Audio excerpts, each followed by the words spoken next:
안녕하십니까. 신인균의 국방TV 데일리 디펜스 시간입니다. 오늘 말이죠. 제가 좀 기쁜 소식을 전해드리겠습니다. 그동안 제가 군이나 국방부를 좀 비난도 하고 지적도 하고 했는데 오늘은 제가 좋은 소식이니까 기쁘게 말씀을 드리도록 하겠습니다. 어떤 내용이냐? 바로 이 내용입니다. 우리 한국 공군이 공중급유기 시대가 개막되었습니다. 공중급유기. 정말 이것으로 인해서 우리 공군의 능력이 획기적으로 증대되게 되었는데 이런 관련 내용을 제가 좀 자세하게 설명드리도록 하겠습니다. 우리 공군이 바로 오늘이죠. 11월 12일 A330 MRTT라고 하는 공중급유기를 김해공항에서 를 통해서 인수를 했습니다. 이 에어버스에서 만든 그런 공중급유기인데요. 이 A330 MRTT를 제가 소개를 좀 드리면 우리 한국공군의 공중급유기 사업을 통해서, 즉 KCX 사업을 통해서 2016년에 계약을 했습니다. 그런 도입이 결정된 에어버스사의 최신형 공중급유 수송기입니다. 공중급유도 하고 수송기로도 쓸 수 있죠. 이것을 2018년부터 2019년까지 1조 4,480억 원을 투자해서 총 4대를 인수할 예정인데 그 중에서 오늘 첫 번째 공중급유기가 우리나라에 도착을 했습니다.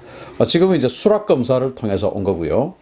수락검사라고 하는 것은 일단 이렇게 만들었으니까 잘 운영이 되는지 원하는 대로 지금 물건이 생산이 되었는지 확인을 하라라는 것입니다. 여기서 만약에 불합격이 되면 다시 돌아가는 것이고 합격이 되면 이제 우리 공군이 인수를 하게 되는 것입니다. 이 A330 에어버스, 즉 유럽제죠. 프랑스가 주체가 된 그런 회사인데 어떻게 해서 우리 태극 마크를 달게 되었을까요? 당시 이제 2016년 당시에 이 사업을 할 때 미국제 KC-46 여기 있죠? 이 KC-46 이거와 함께 이 A330이 치열한 경쟁을 했었습니다. 이 KC-46은 이제 보잉에서 만든 거고요. 이것은 이제 우리가 최종 선정하게 된 에어버스 330은 A330은 에어버스사에서 만든 거고, 또 여기 있는 IAI라고 하는 이스라엘 방산업체예요. 여기서도 역시 하나를 제안했는데 이건 중고기체입니다. 중고기체. 그래서 이 세 개가 치열한 경합을 했는데 사실은 이스라엘제 중고기체는 좀 후순위였고 보잉하고 에어버스가 치열한 경합을 했습니다. 성능을 한번 볼까요? 일단 우리 지금 선정이 된 A330 같은 경우는 프랑스의 에어버스사에서 만들었고 기반 기체는 여객기로도 지금 많이 활용되고 있는 A330입니다. 그리고 주요 성능으로는 연료를 111톤이 탑재가 되고요. 그리고 더불어서 화물도 45톤이 탑재가 됩니다. 연료 말고 또 화물요. 그리고 이제 병력을 266명을 탑승을 할 수 있는 그런 수송기로서의 능력도 있고요. 가격은 대당 가격은 2억 1,400만 달러가 되겠습니다. 그리고 미국 보잉의 KC-46A라는 이 이제 공중급유기는 제조사는 당연히 미국 보잉이죠. 그리고 기반 기체는 역시 우리 여객기로 국내 항공사들이 많이 사용하고 있는 B767 기종을 베이스로 만들었습니다. 주요 성능은 연료는 96.1톤을 탑재를 하고 화물은 36톤, 그리고 병력은 114명을 탑승을 할 수가 있습니다. 그런데 가격이 이제 2억 8,700만 달러로 가장 비쌉니다. 그리고 이스라엘제 이 IAI MMTT라고 하는 이 기종은 기반 기체는 역시 B767인데 중고예요. 중고를 사서 해주겠다라는 것인데 주요 성능으로는 연료는 100톤을 탑재를 할 수가 있고요. 화물은 40톤, 그리고 병력은 250명, 그리고 가격은 1억 8천만 달러입니다. 아무래도 중고 기체이기 때문에 가격이 좀 싸죠. 이런데 이 이스라엘제는 사실은 가장 먼저 배제가 될 수밖에 없었던 것이, 일단 사실은 이 군사 무기를 구매를 할 때 규모의 경제도 좀 있어야 되고 또 여러 가지 외교적 관계도 좀 있어야 되는데, 사실 우리가 그런 외교적 관계 이런 것들 때문에 해외 방산 시장에서 사실 고전하고 있는 측면도 있습니다. 이스라엘 같은 경우에 이것은 지금 이 똑같은 기종을 쓰고 있는 나라는 칠레밖에 없습니다. 칠레. 그러니까 검증이 좀 덜 됐다는 것이죠. 그때 이제 이 에어버스하고 보잉 KC-46이 이제 치열한 경쟁을 했는데, 사실은 뭐 우리 한국 무기 시장에서 미국제라고 하면은 사실은 경쟁력이 좀 있죠. 왜냐하면은 미군과 합동 작전을 하기에 아주 용이하고, 어차피 우리 한국 군이 북한을 상대로 전쟁을 한다면 미군과 합동 작전을 해야 되는데, 그 미군과의 합동성이 사실은 뭐 굉장히 중요합니다. 따라서 그것은 뭐 거의 절대적 가치라고도 할 수 있는데요. 그럼에도 불구하고 어떻게 이 A330이 이겼냐? 뭐 반미정서 뭐 이런 거 하고는 사실은 뭐 큰 관계는 없어요. 성능 때문에 이겼습니다. 그리고 신뢰도 때문에 이겼어요.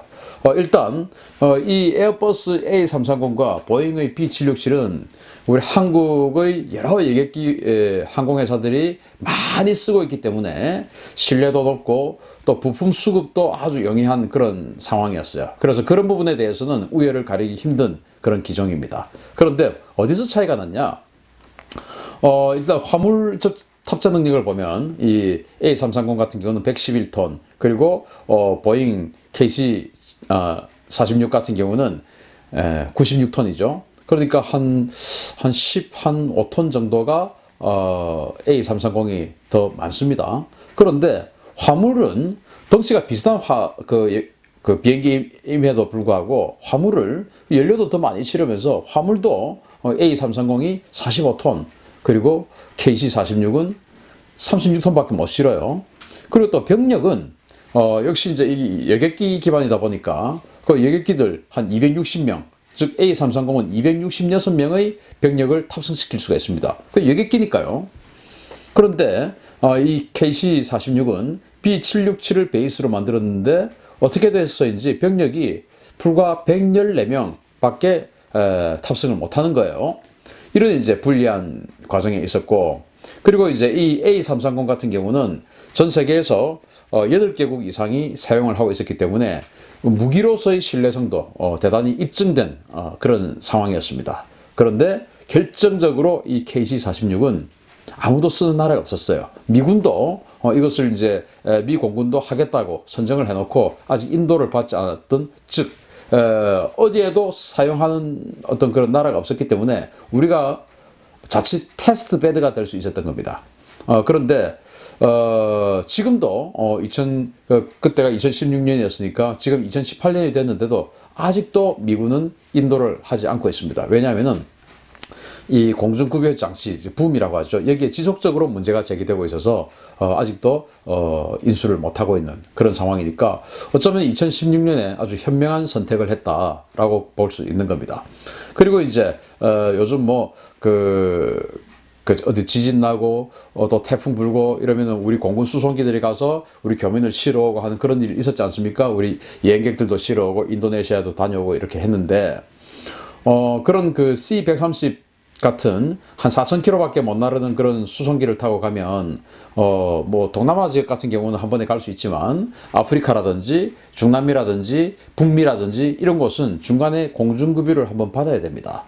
그런데 이 그 A330 같은 경우 또 KC-46 같은 경우도 다 대형 여객기를 기반으로 했기 때문에 전 세계 어디든지 바로 다이렉트로 날아갈 수 있는 그런 능력이 되죠. 그런데 결정적으로 이 A330은 266명의 병력을 태울 수 있으니까 이 KC-46 보잉제보다 굉장히 더 경쟁력이 있었던 것입니다. 그래서 혹시나 이 이제 공중급유기가 도입된 이후에 또 해외 교민들 또는 여행객들이 불의 사고를 당하게 되었을 때 우리 공군이 또 수송 작전에 나서게 되면 이 공중급유기가 가서 실어와도 괜찮은 그런 또 멀티롤적인 그런 임무 능력을 가지고 있는 거예요. 자, 그러면 공중급유는 어떻게 하느냐? 두 가지 방식이 있어요. 첫 번째는 여기서 보시듯이 플라잉 붐이라는 건데 이거 주로 이제 미 공군이 쓰는 방식입니다. 미 공군들은 다 이렇게 써요. 그래서 이 공중급유기의 끝 뒤에 꼬리 부분에서 이런 그 붐대가 나와가지고 전투기의 등짝에 또 그 주유 구멍이 있습니다. 거기에다가 딱 꽂아가지고 주유를 해주는 그런 방식이에요. 이제 접촉을 했을 때 굉장히 안정적으로 접촉을 해서 주유를 받을 수 있다라는 장점이 있는데 단점으로는 한 번에 한 대밖에 주유를 할 수 없는, 급유를 할 수 없는 그런 단점이 있습니다. 그런데 이제 프로브 앤 드래그라는 이 프로브 방식이 있어요. 이거는 미 해병대 그리고 미 해군 이런 들이 주로 이렇게 이 프로브 방식을 쓰고, 또 유럽 항공기들, 유럽 공군들도 대부분 이 프로브 방식을 씁니다. 즉, 이 붐 방식은 미 공군만 쓰고 나머지는 다 이 프로브 방식을 쓰는 것이다 라고 이해를 하시면 되겠고요. 이 프로브 방식은 이렇게 한 번에 날개 한 짝에 해가지고 한 번에 두 대의 비행기를 동시에 급유해 줄 수 있는 그런 장점이 있습니다. 그런데 우리 공군이 쓰고 있는 F-16 그리고 F-15 다 미 공군이 사용하는 그런 전투기가 되겠죠. 또 앞으로 우리가 도입할 F-35 역시 미 공군이 사용하는 전투기가 됩니다. 그러다 보니까 우리도 역시 붐 방식의 어떤 그 급유 방식으로 우리가 주문을 했죠. 그래서 A330도 역시 이 붐 방식의 주요 방식이다, 이렇게 이해를 하시면 되겠고요. 자, 그러면은 이 공중 급유기가 어떤 전략적 효과가 있냐? 일단 전투기는요, 이륙과 착륙을 할 때, 그 중에서도 착륙을 할 때 가장 많은 어떤 그 기체 손상, 기체 데미지를 입게 됩니다. 왜냐하면은 이 바퀴가 뭐 수십 톤에 달하는 이 전투기의 체중을 그대로 받으면서 활주로를 꽝 하고 찍어야 되기 때문에 이때 기체에 손상이 가고 금이 가고 뭐 무리가 오고 할 그런 어떤 그 경우가 많죠. 그래서 전투기 하나에 요즘 뭐 아무리 싸도 1,000억 원이 다 넘는데 그 1,000억 원짜리 전투기를 30년을 쓰느냐 아니면 40년, 50년을 쓰느냐, 이런 거에 따라서 경제적으로 그 국가에 주는 어떤 그 영향력도 굉장히 큽니다.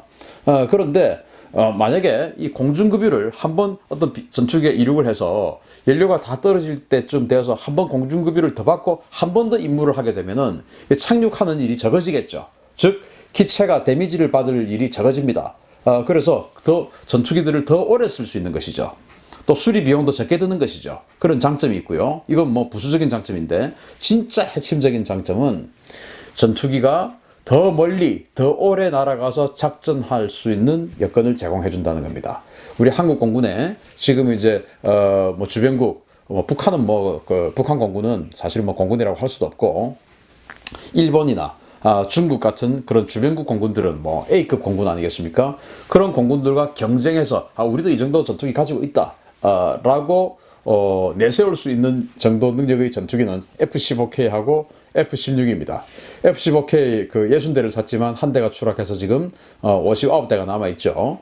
그리고 F-16, KF-16하고 과거 이제 80년대에 도입을 했던 F-16 그 초창기형이 있어요. 다 합해서 한 170대 정도가 지금 있는데, 그 170대의 F-16도 사실은 지금 그 개량도 하고 해서 대단히 우수한 성능을 가지고 있습니다. 문제는 F-16이 덩치가 작다 보니까 탑재되는 연료도 작겠죠. 그러다 보니까 멀리 날아갈 수가 없습니다.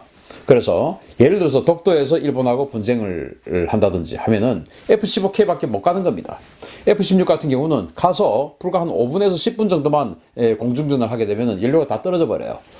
그래서 만약에 일본하고 독도, 그리고 중국하고 이어도 또는 서해 이런 데서 분쟁과 긴장 상황이 야기되게 되면 이 F-15K, 대구에 있는 이 F-15K 59대 가지고 줄기차게 돌려야 되는 겁니다. 그런데 이 공중급유기가 도입을 됨으로 해서 F-16 170대도 완전히 급유를 계속 해주면서 어디든지 독도든지 이어도든지 뭐 서해든지 어디든지 날아가서 작전할 수 있는 여건을 제공해준다. 또 지금 뭐 북한의 자강도, 양강도, 함경북도 이런 압록강과 두만강 유역에 북한의 미사일 기지라든지 군수공업단지, 이런 또 핵기지, 이런 전략시설들이 그쪽에 많이 있습니다. 그러면 그런 쪽으로 가서 폭격을 하려고 하면은 뭐 직선으로 날아갈 수는 없죠. 서해를 우회하고 동해를 우회하고 이렇게 해서 폭격을 해야 되는데, 그러려면은 이제 더 먼 거리를 이렇게 날아가야 됩니다.